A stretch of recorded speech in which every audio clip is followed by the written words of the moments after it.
Hey folks, welcome back to the channel. This is Jason. Let's talk about oil prices. Now, oil has dropped below $60 a barrel, and what does this mean for the economy in general? Now, if you're part of my Patreon group, I already shared my thoughts in a blog post, but let's talk about it.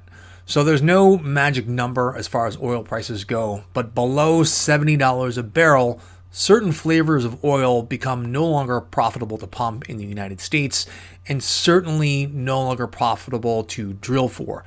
Today, with oil at $56.76 a barrel, you could say that oil exploration in the United States is effectively dead if the price remains here for any length of time. It's still a little early to tell though. Prices are dropping on anticipated demand declines due to decreased shipping and light transport if we do in fact go into a worldwide recession. Now, day by day, that's looking increasingly more likely. JP Morgan called for a 60% chance of global recession on April 4th. Now, that's a 20% increase over their estimate on May 31st. So what do dropping prices mean in this context? Well, if you drive a lot, then certainly it means relief at the pump for you. But consider someone other than yourself, and let's think about what it means for the wider economy. What it means for the wider economy is that the first jobs to go in the oil sector are going to be oil exploration and wildcatting jobs. Then go the roughneck jobs on some of the more expensive grades of crude. Now, these are very high paying jobs, and for many of them, the barrier to entry is pretty low. Like, I had a job out in the oil fields with no experience, barely any education, and it allowed me to make some real man money at a time when I didn't have a lot of economic opportunities. You simply have to be able-bodied, hardworking, accept that you're going to be out in the field and that your hours are really going to suck, and you have to accept that you're going to assume some risk that you don't assume in other jobs. I mean, risk of bodily harm and even death.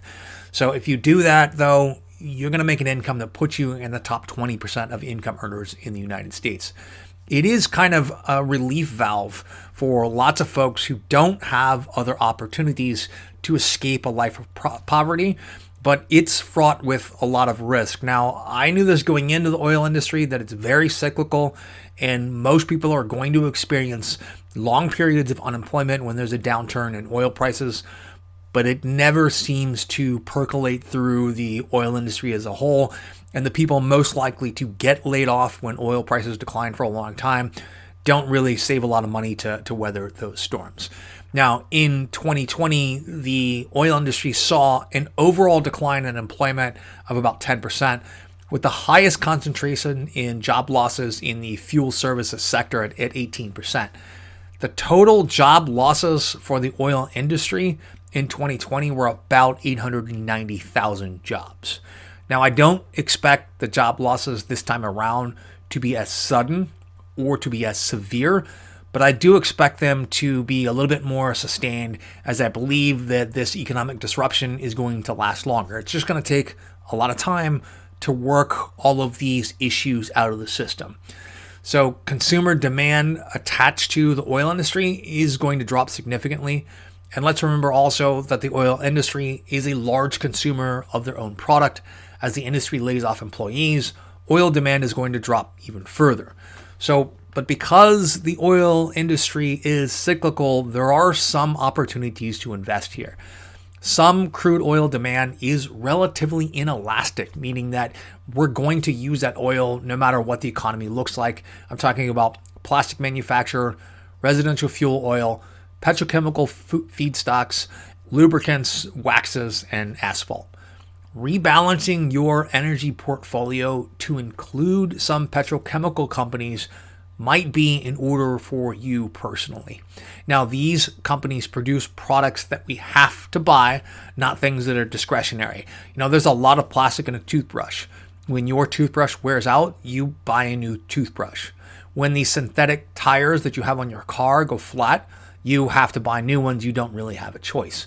Now, these companies, they're going to see some volatility as well, but their earnings are better insulated from tariffs since most of their operations are already here in the United States.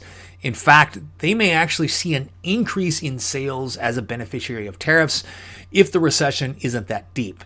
So I'm going to leave a link in the description below for you to check out. It just links to an article that lists the top 50 petrochemical companies in the US. And I'm going to leave another link that kind of lists all of the different job losses that happened the last time we saw a downturn in the oil industry. Take a look at those top 50 chemical companies. Of course, you're going to need to see if it fits your risk tolerance, your time horizon, and your overall investment goals, but it's something to think about. Thank you very much and have a nice day.